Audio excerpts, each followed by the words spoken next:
ain't even gonna edit it out. Yo!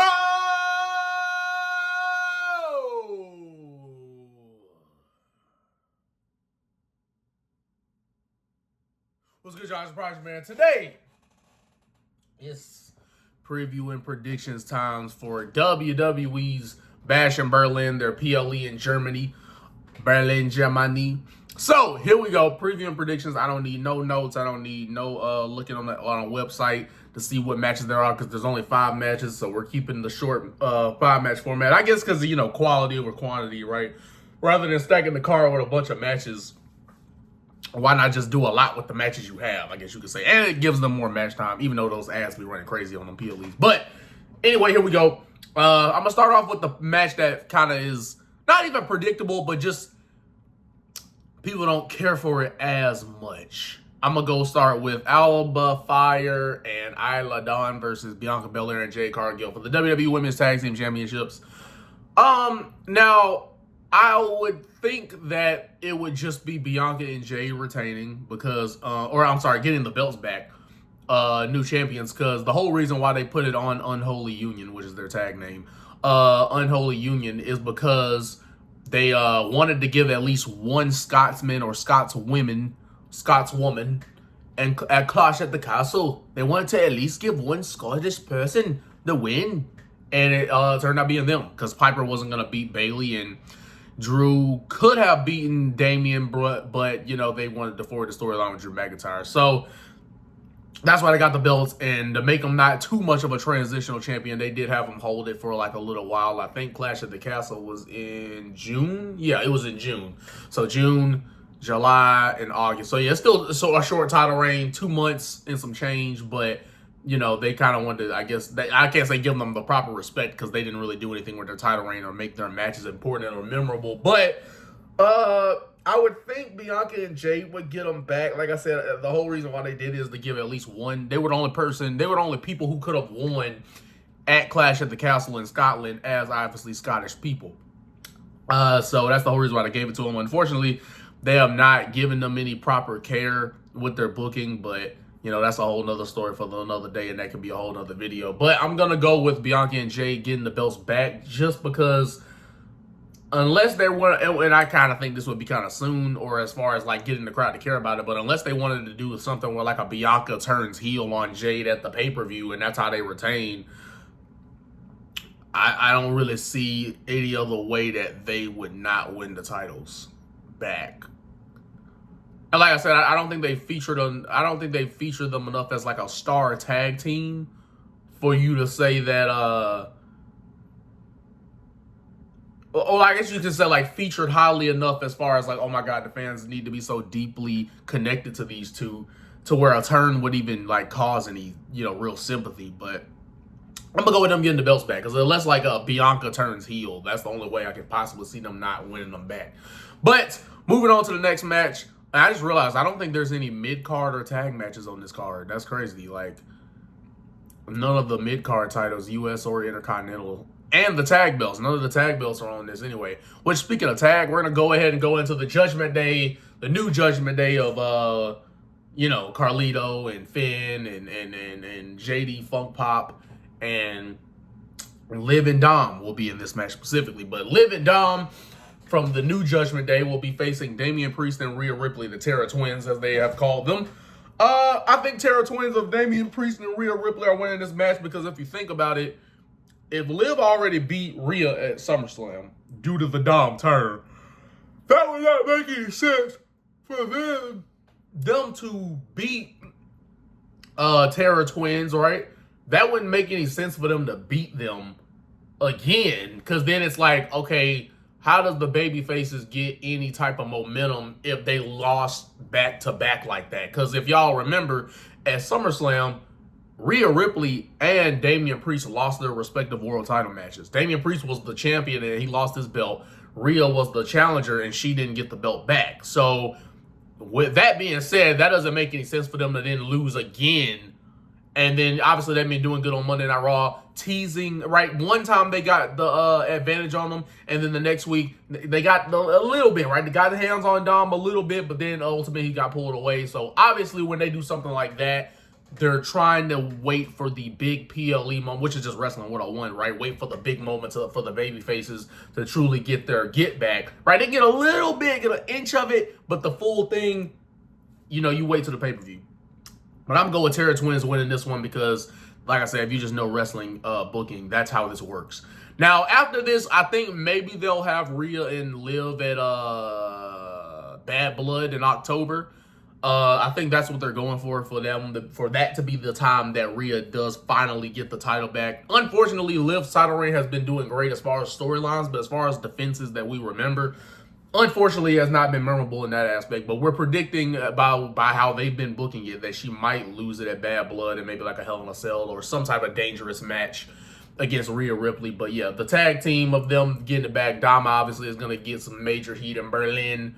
You know what I mean? But it should be a fun tag match. Hopefully it'll be a fun tag match, and I got Terra Twins winning this one.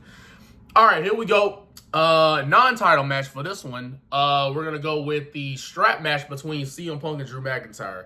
Again, looking at the trajectory, Drew got the first win. Punk's most likely going to get the second win, and then Punk's most likely going to win the third one, just because since he lost his first match back, it would honestly make more sense to have Punk win the feud, considering McIntyre got to win the first match, and it was CM Punk's first singles match back on television. It would make sense for Punk to actually win the actual feud, right? So I'm guessing it should, yeah, one of these other matches should, hopefully it's fun. It's gonna most definitely be brutal, whipping the mofos with the straps. They back and arms and all that is gonna be welted up.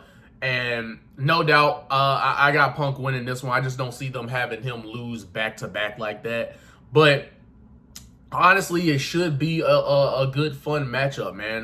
Drew McIntyre and Punk's feud has kind of fallen off a little bit in a sense that, let's be honest, it had its peak as far as heat goes and as far as interest goes. They were constantly, and shout out to WWE, and whoever pitched in, finding ways to constantly add more heat and momentum to this match. The only thing I've disagreed with is having the Money in the Bank get thrown away. If y'all saw that review, my Money in the Bank review on all that, you can check it out on the channel.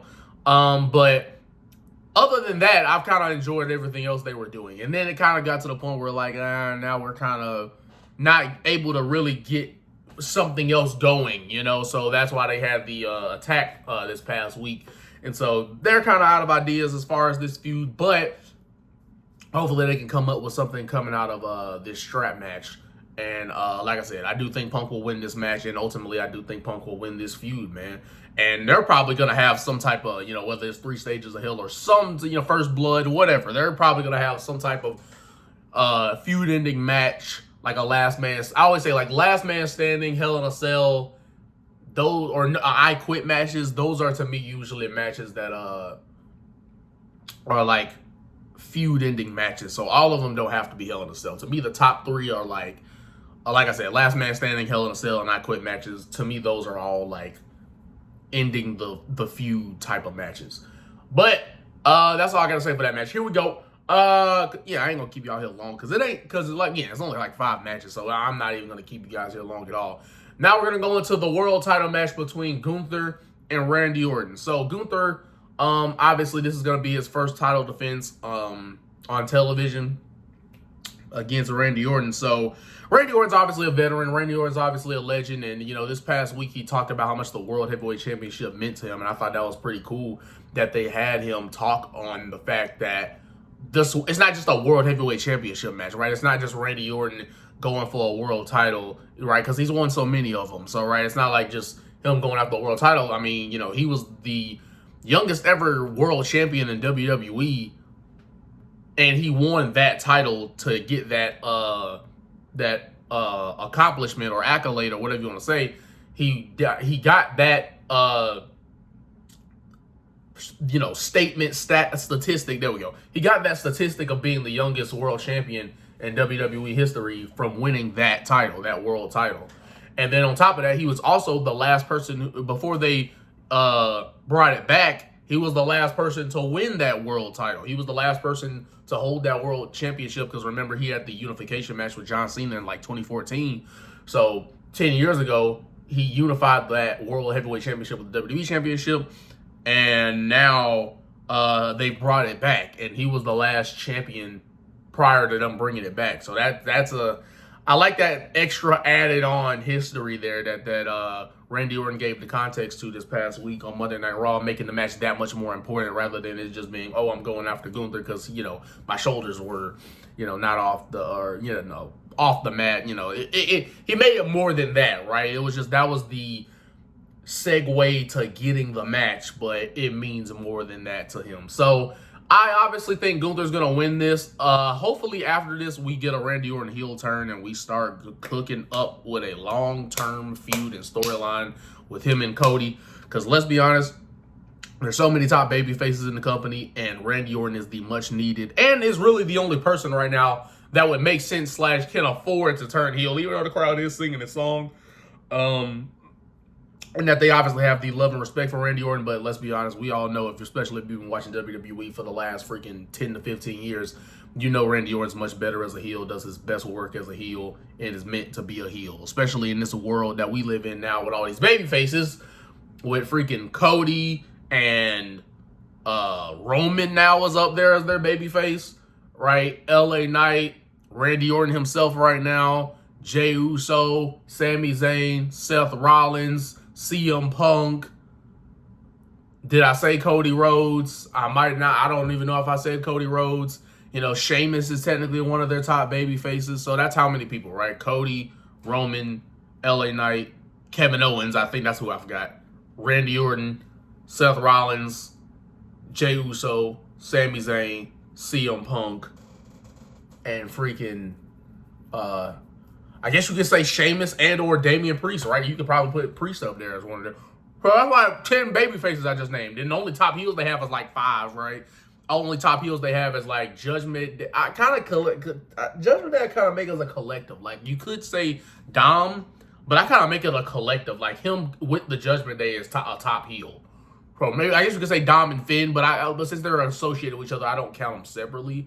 So Judgment Day, I guess you could say. Solo Sikoa, Gunther, Drew, AJ Styles, and maybe you can consider Logan Paul one of their top heels. And then, The Rock when he comes back. So that's like 11 baby faces outdoing 7 top heels, So it's most definitely not fair at all. So hopefully Randy Orton get a heel turn. We get that long-term story with him and Cody sooner rather than later. I just don't think Cody would have anything much else to do anyway. But anyway, yeah, I got Randy Orton winning this match. Or I'm sorry, Gunther retaining against Randy Orton. Be interesting to see how the crowd will be, though. Will they love Randy Orton enough because they respect him, or because Gunther's kind of not necessarily hometown, right? It's Austria, but they're kind of close, and the Germans, Austrians, they kind of have that relationship there. And, I think they both speak German, if I'm not mistaken. So it'll be interesting to see how the crowd reacts to this, but should be a good match, no doubt. It was a good match when they had the King of the Ring Finals tournament, so hopefully this will be a good match, and hopefully that leads us, that loss will be just a major thing that just propels Randy Orton to go back to the dark side, because like I said, all of these top baby faces, you need about 1 or 2 more top heels, which means you would have to turn some baby faces, and Randy Orton is like high on the list for turning heel. The only other person I can see turning heel would be like Kevin Owens or Seth Rollins. Kevin Owens, I can see doing that at some point. Seth Rollins, not now. That's been prolonged with Seth Rollins because of this feud he got going on with Bronson Reed. But that's just my thoughts. That's, again, another video you can make that on. But last match, not going to keep you guys here long. I told you that. Cody Rhodes versus Kevin Owens. It's, again, one of these matches, like, okay, in-ring, stylistically, of course, it's going to be a good match. Both guys can do the moves. Both guys can do the kicks. Both guys can hit some flips here and there. Not to the degree of some of these people, but they can do all that stuff with their veterans. They know what they're doing. They know how to wrestle. So in the ring, I don't think anyone's denying this is going to be a great match. Like, hell, if they give it enough time, could be one of the best matches of the entire year if they give it that type of time.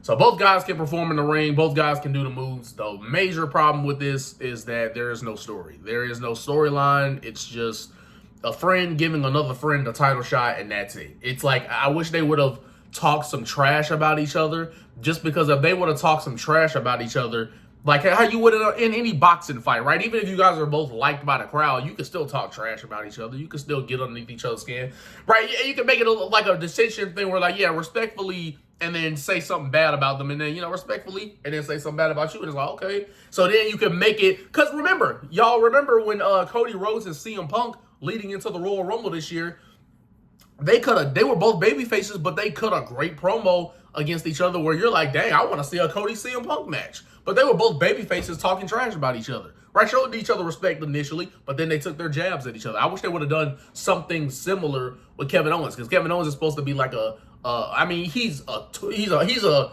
aggressive baby face, even though you could kind of perceive his character as tweener if you wanted to. But, he has but I don't consider him tweener because he still has alliances, like with Cody, like with Randy Orton. So, because he still is, has alliance or allegiances, I guess you could say, to certain people, I don't think you can consider him a tweener, even though that's kind of his character. It would work for that type of position in the company. But yeah, like I said, once Cody gets a formidable heel like a Rock or a heel Randy, like just heels we could believe will take the title away from you, because everybody knew Solo was more just to set up a reason for Roman to return. AJ was his first title defense. You knew he was going to lose it there. And then, even though those matches were fun with AJ Styles, you knew he wasn't losing. And, and then what did they do right in between that time? They just had him team up with Randy and Kevin against the Bloodline. But, yeah, he doesn't have any formidable top heels to face right now. Hopefully that ends up changing. But, yeah, I got Cody Rhodes winning this match, like I said, because I don't think he'll really have that. We won't have that belief that he'll lose the belt until he faces a top formidable heel. And Kevin Owens is still a babyface right now, even though he did tease hitting him with the belt last week. But I got Cody Rhodes winning this, but like I said, it should be a good in-ring match. I don't think anyone's denying that, especially if they give it the proper time. But, yeah, this was more just to get Cody on Bash in Berlin. And, again, it's their WWE's own fault that they haven't built enough top heels for us to go, man, like, they would actually lose. Like I said, if a MJF would have gone to WWE, he would have been, like, the perfect person in this position to stretch out, like, a 3-match program. He would have been perfect for Cody. But that's just, like, me fantasy building there. But, anyway, overall, I think it should be a good show. None of like I said, except for like the women's tag match, every other match, it seems like it's gonna have some type of emotion. Because even if they're in like the Roman and Kevin, or I'm sorry, Cody and Kevin situation, yes, there is no clear heel in this match. But I truly think that the crowd will still be electric for it, which that would be good. But it should be a fun time. I'm going to be doing my usual things where I'll post the shorts of maybe the entrances or maybe who won the match, like to see if we're right, and then we'll come back to what we scored on as far as how many people we got right on who won and how many people we got wrong. But at the end of the day, we're going to say this is what it's going to be. It's Prodigy coming out with more bangers, especially since I'm going to be home by myself for like the next 2 days. So, man, that only adds more fuel to the fire, man. That only adds more of this content we're going to pump out with the maximum amount of energy. But look, we're going to be back, and we're going to be here to review Bash in Berlin, man. Not going to, like, go blow by blow on what happened in the matches, but just talk about the high points and our thoughts on it overall. But love and appreciate you guys. Shall see you in the next one. And this message is coming from the one and only. You should only know him by one name. This is DJ White. So without further ado, let's get it. Till I see you, young boys and girls, in the next one. Peace.